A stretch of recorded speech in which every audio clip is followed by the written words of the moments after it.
Oh my goodness. Oh, I know. Before you come for me, I know it's been a very long break. It's been a very long one, right? Okay. Welcome back on my channel, everyone. My name is Omomi Odonto. Wait, am I the one to say welcome back, or you the one to say welcome back to me? Because seriously now I don't understand anymore. I know it's been a very long break from creating content, but seriously, just the video editing part of it takes hours and hours. And wait, come on, content creation is not for the weak. No be busy at all. Like seriously, hours and hours editing videos. I give it to all top content creators over there. So it's been a very long break, but I really am glad to say I am back. Oh, I am back. I am back. Oh, I am back. I'm going to celebrate myself coming back. Yes. So, if you're just joining me on this channel, my name is Omomi Odoto. And over here on this channel, we talk about things generally, the lessons about life, the things that I've been able to pick up upon, additional things that you could actually just learn from. And before I went on that long break, I started a series where I sort of like summarize books that I read. I'm trying to like build up a personal reading lifestyle. So I summarize books that I have read or that I am reading. And if you think that maybe you're quite lazy at reading, I don't blame you. People are busy. Life is really super busy. You could just come up and see if I've actually read that book that is of interest to you. I will just summarize and you can learn from it. So yes, on this particular channel, remember to like, to subscribe, to drop your comments after this video, and to also share this video, please. Looking at what happened, it sort of like made me feel, wait, what if school was on during this protest? What if it wasn't during the kids' break? Because I tell you what, I will be sincere with you. I didn't know how to tell my 5-year-old that there are people out there, or that we couldn't go on to the park, or that we couldn't really go out there because there are people out there raising placards to say, kick out the immigrants.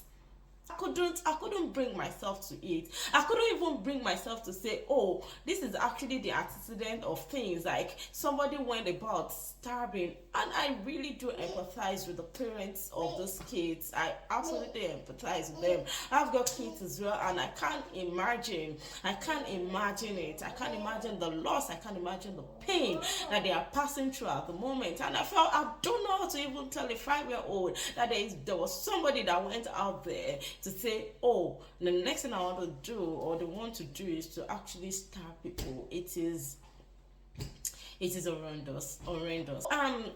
To what happened, I thought, so what if school was on? I was quite glad that it happened during the break, seriously. And I'm making this video to say, okay, parents, these are 5 things. I've actually come up with 5 things that we could do during this break in order to prepare them ahead for resumption, because at the time I was thinking, would I start homeschooling?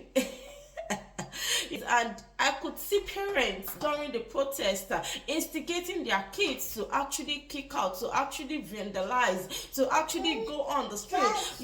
There was a teenager, 12-year-old, 13-year-old, and I'm thinking, what would they bring back to school?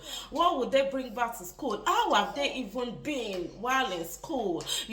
Because so many of us have had experiences of children that have been bullied during school, even before all this thing happened. And I'm imagining for children that their parents have passed the wrong information to them to say, oh, those black kids, they are the ones competing for your jobs, they're the ones competing for your jobs for tomorrow. So I'm actually doing this because of your tomorrow. I can imagine the wrong narration that might have been passed out there to young children, knowing that young children are like sponges, isn't it? So I thought it's just best I come out with 5 things that we could actually, you could it could help you maximize this break for your kids. It could help you to prepare them ahead for resumption as well, for their resumption in September. So if you see me looking at my book, it's because I've actually jotted my train of thoughts, and I don't want to go out of it, because I tend to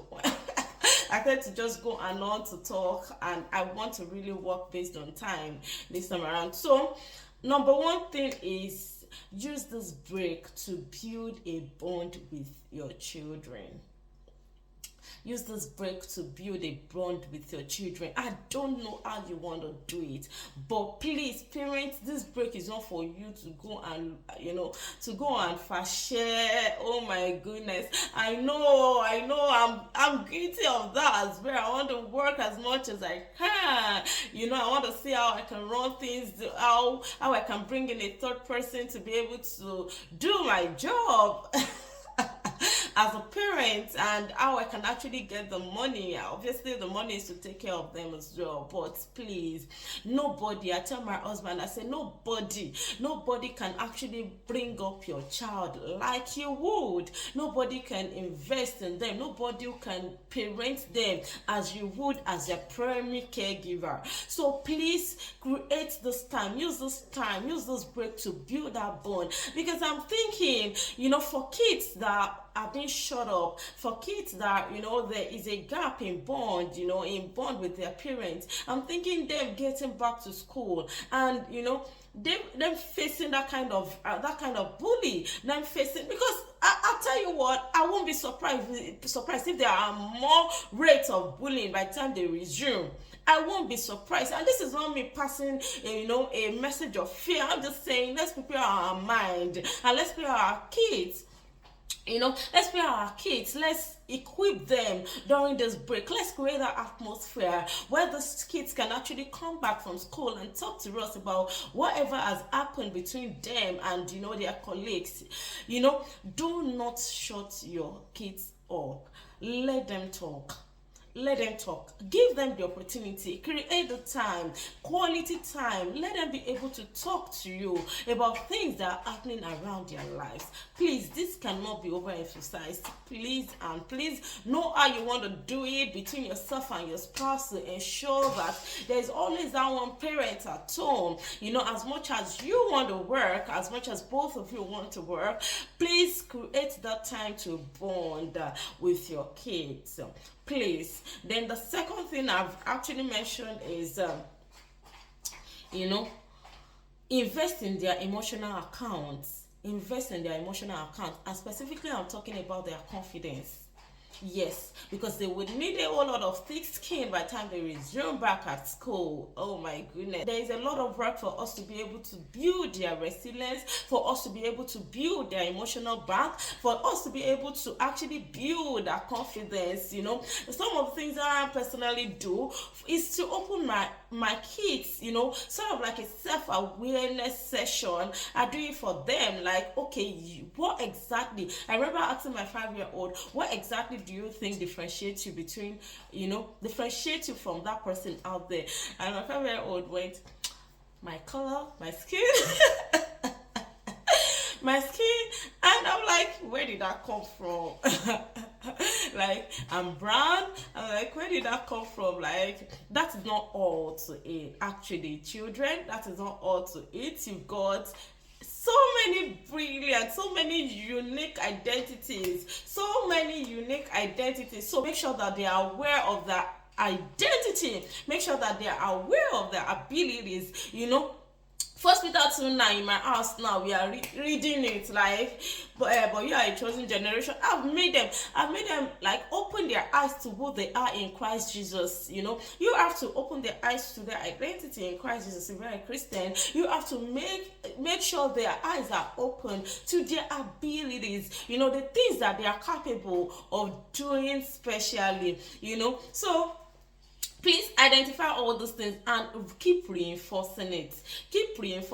Like, you are a brilliant child. You are not just, you are not even permitted to be a non-entity. So please make sure that you invest in your children's emotional accounts, so start letting your child know and realize how smart he is. Yes, a simple remark like, oh, that was very smart of you, it goes a long way. Please, you as a parent, sit down and take, list out the strength of your kids and keep reinforcing them. Keep letting them know these are your strengths. You can do this, you are smart, you are a confident child, and don't you ever let them feel less of themselves by the way you even talk to them.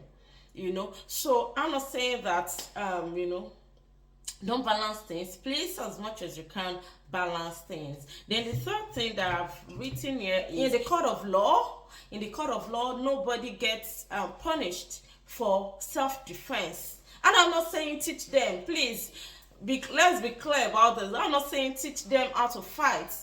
I'm not saying teach them how to fight. I am saying teach them to be able to talk for themselves. Teach them to be able to defend themselves. Teach them to be able to report once it's time for them to report. Teach them to be able to walk away when it's time for them to walk away. It's all, by the time they're beginning to perceive that the environment is intense, tell them to get themselves away. Yes. Tell them to get themselves away. And if there is anything that actually happened to them, teach them to defend themselves. Teach them to defend themselves. Teach them to be able to report. Teach them to be able to take statistics or keep a report of what has happened, where it happened, when it happened, how it happened. Teach them to be able to do all of those things. And you as a parent, once it's time for you to step in, please make sure that you are stepping in, knowing what you're doing. Yes, let them know that you know what how the process would be. If it is to report to the council, let them know. So please, another thing I wanted to say is, please make sure that you actually sensitize them about internet bully.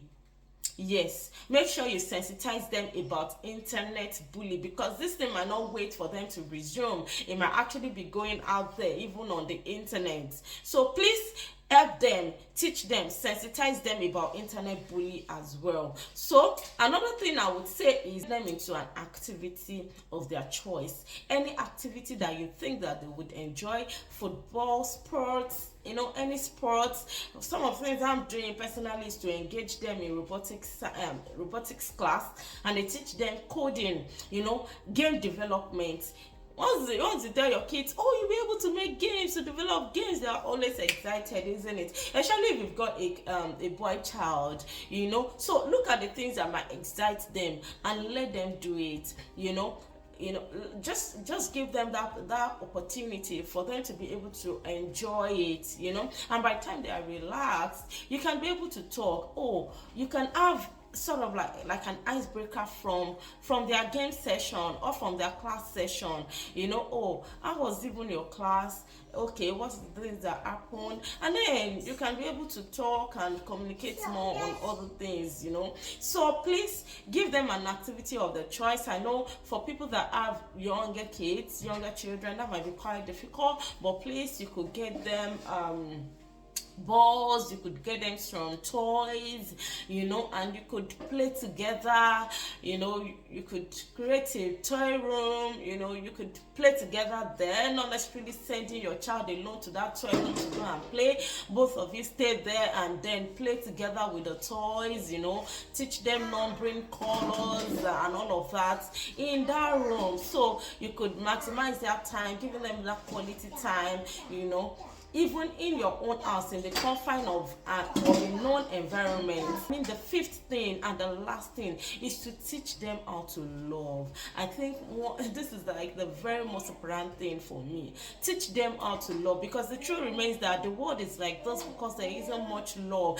There is much hatred that has been pushed there. So there is a need for us to actually do better, teach them how to love. And I tell you what, there is no other place for them to learn how to love than in your house. than with you, because these kids are sponges. And that's one of my fears, with the protests, like seeing parents instigating kids, to do things they are not supposed to do. I'm like, seriously? Do you not know that these children will replicate whatever thing you ask them to do? They will do it double. They will. Yes, because they are like sponges. They tend to like absorb everything that you teach them. And even for people that have younger kids, research has shown that while being pregnant, your kids feel the same emotions that you feel as the mom. Yes, the same emotion. So even you as the mom, if you're feeling sad, your kids, your babies, your embryos can actually feel the same emotion, and even by the time you've given birth to them, they could feel it. They could feel their mom is sad. They could feel their parents, this tensed environment. So please, you as a parent, teach them how to love by being loved, by being loved beings yourself, by loving each other, express that love, by expressing that love in your house. They tend to like see what the world, it tends to like shaping their emotions, it tends to like shaping who they are. You understand? So please teach them how to love. Let them see you give out. Let them see you, reinforce their strength. Let them see you doing things out of love. Let them see you giving out gifts. Let them see you loving your spouse. Let them see you loving them. Leave this love out. Leave it out. Let your life be a life of love. And then with time, you will just see it. You will see it reproduce. In years to come, I can imagine myself doing it, other parents doing the same thing. And in years to come, there is more love than hatred. Yes. I hope to see that word. I hope to see it where there is more love than hatred, Yes, so with this, I've actually come to the end of this particular video. Please watch out for my next video. Watch out. Thank you very much. Have a wonderful day or evening or night, depending on what time you're actually watching this video. So bye.